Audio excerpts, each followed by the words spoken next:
Hello and welcome, this is Gautam and you are watching your favourite channel Gautam live Gyan, जहां हम security और safety से जुड़ी हर एक नॉलेज को एक्सप्लोर करते हैं, एक्सप्लेन करते हैं डिटेल में। तो आज का वीडियो आपने जो थंबनेल देखकर क्लिक किया है, मुझे समझ में आ गया है कि आप भी इंटरव्यू देने जा रहे हैं या फिर उसकी तैयारी कर रहे हैं। फ्रेंड्स, आज के इंटरव्यू में हम एक बहुत ही इंपॉर्टेंट इंटरव्यू को डिस्कस करने जा रहे हैं, उस सवाल को डिस्कस करने जा रहे हैं जिसके सामने 15 साल का अनुभव धरा का धरा रह गया। क्या था वो सवाल और क्या मिस्टेक हुई आंसर देने में, उन सारी चीज़ों को हम आज डिटेल में समझेंगे। तो आइए वीडियो शुरू करते हैं। तो फ्रेंड्स, सवाल था tell me something about you, मतलब आप अपने बारे में कुछ बताइए। तो फर्स्ट मिस्टेक जो कैंडिडेट्स ने की वो नाम वाले पॉइंट को लेकर की। अब क्या मिस्टेक हो गई, इंटरव्यूअर ने कैंडिडेट से पूछा कि बंकू भैया आप अपने बारे में कुछ बताइए। अब बंकू भैया मैंने यहाँ नाम लिया, उन्होंने उनका नाम लेकर पूछा था। तो जब बंकू भैया ने अपने बारे में बताने की शुरुआत की तो उन्होंने कहा मेरा नाम बंकू भैया है, और बाद में ये सारे पॉइंट्स उन्होंने कवर किए। फर्स्ट जो मिस्टेक उनसे हो गई बंकू भैया से, वो उन्होंने अपना नाम डायरेक्टली बता दिया।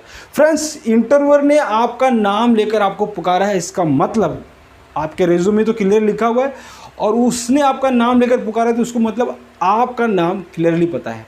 तो फ्रेंड्स, जब भी इंटरव्यूअर आपका नाम लेकर पुकारे तब आपको ऐसे शुरुआत बिल्कुल नहीं करनी है कि मेरा नाम बंकू भैया है। तब आपको अगर इंग्लिश में आप इंट्रोडक्शन दे रहे हैं तो ये वर्ड ऐड कर दीजिए, as you know, as you know my name is Banku भैया। अगर आप हिंदी में बता रहे हैं तो आप कहेंगे जैसा कि आप जानते हैं मेरा नाम बंकू भैया है। लेकिन बंकू भैया ने ये ऐसा नहीं किया और उन्होंने डायरेक्टली अपना नाम बता दिया। तो फ्रेंड, ध्यान रखें, जब भी इंटरव्यूअर आपका नाम लेकर आपसे आपके बारे में पूछता है तब आप कहेंगे, अगर आप इंग्लिश में बोल रहे हैं तो as you know my name is Banku भैया, और हिंदी में अगर आप बता रहे तो आप बताएंगे जैसा कि आप जानते हैं मेरा नाम बंकू भैया है।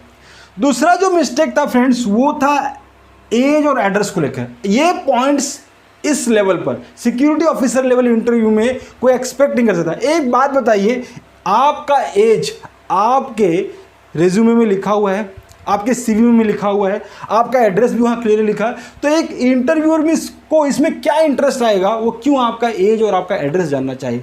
क्या आपसे वो रिश्ता बनाना चाहता है? क्या वो आपकी फैमिली से कोई रिश्ता जोड़ना चाहता है? तो ऐसी कोई बात नहीं होती है फ्रेंड्स। इसलिए ये दो पॉइंट्स जो होते हैं इस लेवल के इंटरव्यू, मतलब सिक्योरिटी ऑफिसर लेवल के इंटरव्यू में एक्सेप्टेबल नहीं है। तो कभी भी एज और एड्रेस बिल्कुल भी नहीं बताए। ये जो है ये अननेसेसरी पॉइंट्स हैं। एक बार इसको हम सिक्योरिटी गार्ड के लेवल में इंटरव्यू में अगर कोई बोलता है तो उसको एक्सेप्ट हम लोग कर सकते हैं, लेकिन इस लेवल के इंटरव्यू में हम ये दो पॉइंट्स बिल्कुल भी नहीं बोलेंगे क्योंकि ये अननेसेसरी पॉइंट्स हैं। तो मिस्टेक नंबर ये 2। तो तीसरी मिस्टेक हम जानते हैं। तीसरी जो मिस्टेक उन्होंने की, एजुकेशन को डिस्क्राइब करते वक्त कर दी। अब दो तरह के एजुकेशन होते हैं फ्रेंड्स, एक होता है एकेडमिक एजुकेशन और एक होता है अदर एजुकेशन। एकेडमिक एजुकेशन मतलब आपने टेंथ किया, आपने 12th किया, आपने ग्रेजुएशन कर दिया, तो ये आपका एकेडमिक एजुकेशन हो गया। अदर एजुकेशन में इसके अलावा अगर आपने कोई कंप्यूटर कोर्स किया हुआ है, कोई डिप्लोमा वगैरह लिया हुआ है, तो इसको बोलते हैं अदर एजुकेशन। तो एकेडमिक एजुकेशन बताते वक्त क्या गलती हुई, उन्होंने एक गलती कर दी, यहाँ पर स्टोरी ऐड कर दी। अब स्टोरी क्या हुई, एक बंदे ने केवल HSC कंप्लीट किया था, मतलब 12th पास किया था, और वहाँ रिक्वायरमेंट में भी साफ लिखा गया था कि 12th पास सिक्योरिटी ऑफिसर चलेगा, ठीक है। लेकिन इस बंदे ने कहानी शुरुआत कर दी। कहानी क्या बताई उसने कि मैंने सर FY BCom का फॉर्म भरा था, लेकिन मेरी फाइनेंशियल कंडीशन अच्छी नहीं होने के कारण मैं आगे इस अपनी स्टडी कंटिन्यू नहीं कर पाया और सिर्फ मैं 12th पास कर पाया। क्या ज़रूरत थी भाई, एक्चुअली ये स्टोरी सुनाकर वो सिंपैथी कलेक्ट करना चाहता है, लेकिन फ्रेंड्स इंटरव्यूअर जो होते हैं, जो एचआर डिपार्टमेंट के लोग होते हैं, वो ऐसा नहीं करते, क्योंकि उन पे बड़ी जिम्मेदारी होती है राइट कैंडिडेट चुनना, ताकि वो कैंडिडेट उनके कंपनी में लंबे समय तक बना रहे और अच्छे से जिसके लिए उसको अपॉइंट किया गया है वो काम करते रहे। तो यहाँ पर उस कैंडिडेट ने ये गलती कर दी, स्टोरी ऐड कर दी सिंपैथी बटोरने के चक्कर में। तो कभी भी सिंपैथी बटोरने के चक्कर में नहीं पड़ना है फ्रेंड्स। आप सीधे बताइए ना, मैंने अपना HSC 2006 में डिस्टिंक्शन मार्क्स से आपने कौन से बोर्ड से कंप्लीट किया है वो बता दीजिए। उसके बाद जो गलती की गई अदर एजुकेशन में, क्या की फ्रेंड्स, अदर एजुकेशन में जो एजुकेशन दिखाई गई वो यहाँ पर रिक्वायर्ड नहीं थी और वो कहीं ना कहीं इमेज को बेकार कर रही थी। उस व्यक्ति को डबल माइंडेड, मतलब गोल ओरिएंटेड एक व्यक्ति की तरह पर प्रेजेंट नहीं कर रही थी। अब क्या हुआ, अब इस व्यक्ति ने ऑटो कैड किया हुआ था फ्रेंड्स, ठीक है, एनिमेशन का भी इसने कोर्स किया हुआ था, ठीक है।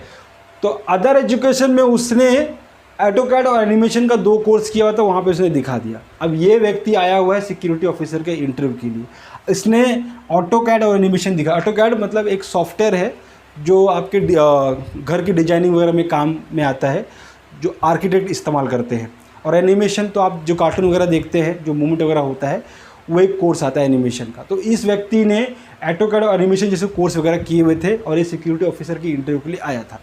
अब फ्रेंड्स देखिए, एक सिक्योरिटी, अब आप ये जो देख रहे हैं ना, ये जब एक इंटरव्यूअर पढ़ेगा तो वो सोचेगा यार इसने इतना बढ़िया बढ़िया कोर्स किया हुआ है, तो फिर ये सिक्योरिटी ऑफिसर में इंटरव्यू के लिए क्यों आया हुआ है। ये आप दिखाता है कि आप अपने लाइफ में गोल ओरिएंटेड व्यक्ति नहीं है। मतलब आपको जाना कहाँ है, आपको अपनी लाइफ में करना क्या है, आपके करियर में क्या करना है, आपको नहीं पता है। अब एक छोटी से 2 जो उसने शब्द लिखे, इसकी वजह से पूरा का पूरा इंटरव्यू घूम गया। फिर उसने यहाँ पर सवाल और करने शुरू कर दिए, भाई आपने अगर ऑटोकैड किया है, आपने एनिमेशन वगैरह किया है, तो फिर आप सिक्योरिटी ऑफिसर क्यों बनना चाहते हैं। तब उसने जवाब दिया, सर मैंने ऐसे ही दोस्त ने किया तो मैंने भी कर लिया। फ्रेंड्स ऐसा बिल्कुल भी नहीं करना है। आप ध्यान दें कि अदर एजुकेशन में इससे रिलेटेड कोई कोर्स वगैरह है ना, तो बताएं। आपने भले किया हो, गलती हो गई तो हो गई, लेकिन आपको अपनी गलतियां दिखानी नहीं आपके रेज्यूमे। और यहाँ तो इसने बस खुला मौका दे दिया उसको फेल करने का। जब भी आपको अदर एजुकेशन में कुछ मेंशन करना हो तो आपके प्रोफेशन से रिलेटेड आप वहाँ पर लिखिए, ठीक है। जैसे आप यहाँ पे दिखा सकते हैं कि बेसिक कंप्यूटर आपने कोर्स किया हुआ है, ठीक है। आपने अगर फायर में कोई डिप्लोमा वगैरह डिग्री वगैरह की है तो आप दिखा दीजिए। अगर आपने कोई फर्स्ट एड में कुछ किया हुआ है तो वो आप कोई सर्टिफिकेशन वगैरह किया तो वो दिखा दीजिए। आपने सीसीटीवी में कुछ किया है तो वो दिखा दीजिए। आपने एज ए बीएमएस ऑपरेटर कुछ सीखा है तो वो दिखा दीजिए। मान लीजिए आपने ये कोर्स वगैरह नहीं किया तब भी आपको ये काम आते हैं तो आप बता सकते हैं सर मैंने ये साइट पे काम करते हुए इन कामों को सीखा, ये मुझे ऑपरेट करना आता है। अगर सर्टिफिकेशन है तो वो भी दिखा दीजिए। तो अदर एजुकेशन आप देखिए, बेसिक कोर्स कंप्यूटर कोर्स जो है ये काम आने वाला है, क्योंकि जब मेलिंग कम्युनिकेशन वगैरह होगा तो सिक्योरिटी ऑफिसर को मेल कम्युनिकेशन करना पड़ता है, तो ये आपको काम आएगा। फायर की नॉलेज तो सिक्योरिटी में कंपलसरी है, फर्स्ट एड की भी नॉलेज कंपलसरी है, सीसीटीवी मॉनिटरिंग और बीएमएस का भी आपने सर्टिफिकेशन किया हुआ है, तो ये आपको हेल्पफुल होने वाला है फ्रेंड्स।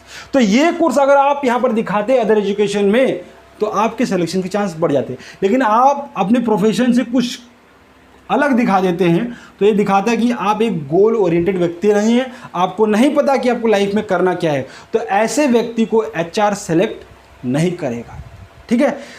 आखिरी की 2 मिस्टेक जो उन्होंने की वो वर्क एक्सपीरियंस को बताते समय की, ठीक है। फ्रेंड्स लाइफ में बहुत टाइम ऐसा होता है कि हम कई कारणों से किसी दूसरी स्थिति में फंस जाते हैं और हमारे काम में गैप आ जाता है। मान लीजिए गाँव, आप शहर में रहते हैं, यहाँ पर अपना सेटल वगैरह है, लेकिन गांव में आपकी प्रॉपर्टी है और कोई लीगल केस में आप वहाँ फंस गए, जिससे वजह से आपके काम में 102 साल का गैप आ गया। तो फ्रेंड्स ये गैप जो है ना, आपको कभी भी अपने रेज्यूम में या फिर इंट्रोडक्शन में बिल्कुल भी मेंशन नहीं करना है। लेकिन ये गलती कैंडिडेट्स ने की, जिसकी वजह से 15 साल का एक्सपीरियंस वाले, होल्ड करने वाले सिक्योरिटी ऑफिसर फेल हो गए। दूसरा, मल्टीपल साइट्स पर देखिए, सिक्योरिटी में अगर आप हैं तो ट्रांसफ़र होता रहता है, कंपनी स्विच करनी पड़ती है किन्हीं कारणों से। एक कारण ये हो सकता है कि मैन पावर किसी साइट पर रिड्यूस हुआ, उसमें आपकी भी छटनी हो गई। आप जब एजेंसी में गए तो आपने देखा कि वहाँ पर साइट्स नहीं है और वो आपसे ये कह रहे हैं कि कुछ दिन बैठिए, जैसी कोई साइट वगैरह आएगी हम आपको कॉल करेंगे। अब एक आम आदमी के लिए घर बैठना बड़ा मुश्किल होता है क्योंकि उसकी फाइनेंशियल कंडीशन बड़ी दिन ब दिन बैड हो जाती है।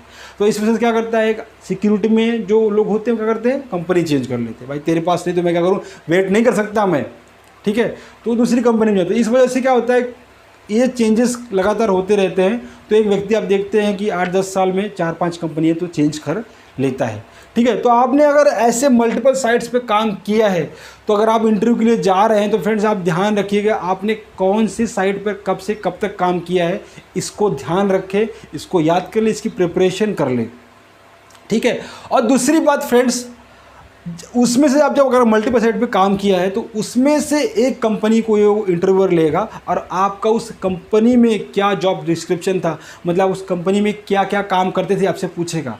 तो एक बात ध्यान रखिएगा कि जो भी अभी करंटली उस क्लाइंट की रिक्वायरमेंट है, ठीक है, जैसे उस क्लाइंट की रिक्वायरमेंट है कि जो सिक्योरिटी ऑफिसर होगा उसको सीसीटीवी की नॉलेज होनी चाहिए, ठीक है, उसको बीएमएस की नॉलेज होनी चाहिए, उसको आरएफआईडी की नॉलेज होनी चाहिए। तो ऐसी रिक्वायरमेंट अब कौन बताएगा आपको, तो इसकी जानकारी आप अपने एरिया मैनेजर जो आपको इंटरव्यू लेके जा रहे हैं उनसे पूछ लीजिएगा, सर क्लाइंट की रिक्वायरमेंट क्या क्या है वर्क एक्सपीरियंस में। तो आपने भले ये एक्सपीरियंस गेन नहीं किया हो, फिर भी आप जब जॉब डिस्क्रिप्शन में बताएंगे ना तो आपने जो काम किया वो बताइए, प्लस इसको बिल्कुल भी नेगलेक्ट मत कीजिएगा, इसको अवॉइड मत कीजिएगा, ये आप वर्क एक्सपीरियंस वहाँ पर ऐड कर दीजिएगा। अब सर आप बोलेंगे सर मैंने किया नहीं, मैं कैसे बताऊँ, अरे भाई मैं ही किया, बेसिक नॉलेज लेने, इंटरनेट पे 50 वीडियो इसके बारे में, सीसीटीवी मैंने खुद वीडियो बना के रखा हुआ है, बीएमएस में क्या काम होता है आप गूगल पे सर्च कर लीजिए, आरएफआईडी क्या होता है गूगल पे सर्च कीजिए, थोड़ा सा प्रिपेयर हो जाइए। 24 घंटे अगर आपके पास है तब भी ये 3 पॉइंट्स कवर करने में कितना टाइम जाने वाला है, बेसिक उसको कॉन्सेप्ट समझ लीजिए। नहीं कोई दोस्त अगर आपका सीसीटीवी में काम करता है तो उससे वाला समझ लीजिए उस चीज़ को, बीएमएस में कोई काम करता है तो उसको पकड़ लीजिए, समझ लीजिए। अरे कोई आरएफआईडी वाला जो आपका बीएमएस वाला काम करने वाला आरएफआईडी के बारे में जानता है वो आपको यहाँ पे समझे, तो अपने फ्रेंड्स की मदद ले लीजिए, ठीक है। अगर आप अपने एरिया ऑफिसर से पूछेंगे तो भी आपको इस बारे में वो ब्रीफ कर देगा, सर मुझे इसके बारे में जरा ब्रीफ कर dीजिए, इसमें क्या क्या जॉब डिस्क्रिप्शन होता है।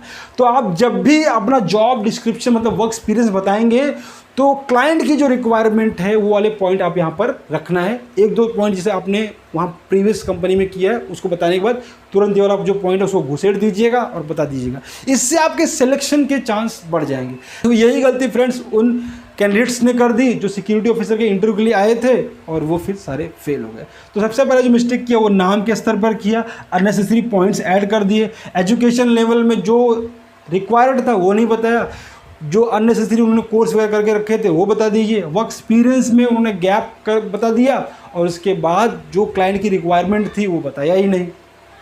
उसके बाद उन्होंने एक गलती ये भी की, उनको कौन से साल में किस कंपनी में काम किया था, कब से कब तक काम किया था ये नहीं बताया।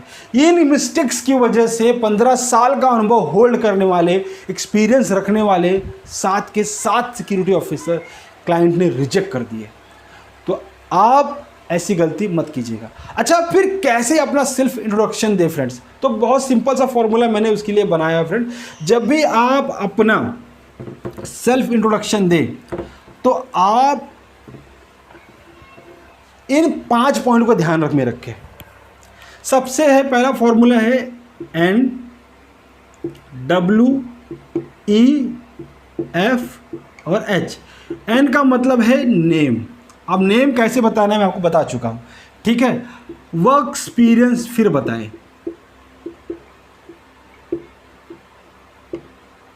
ठीक है। उसके बाद अपना एजुकेशन, उसके बाद आपका फैमिली बैकग्राउंड,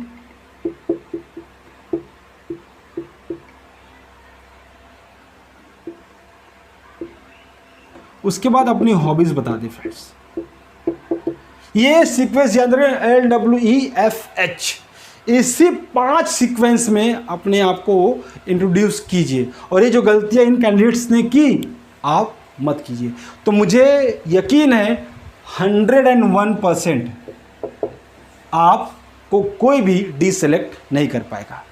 तो आपको आज का वीडियो कैसा लगा कमेंट बॉक्स में मेंशन करना बिल्कुल भी नहीं भूलते। मिलते हैं नेक्स्ट वीडियो में, तब तक के लिए जय हिंद।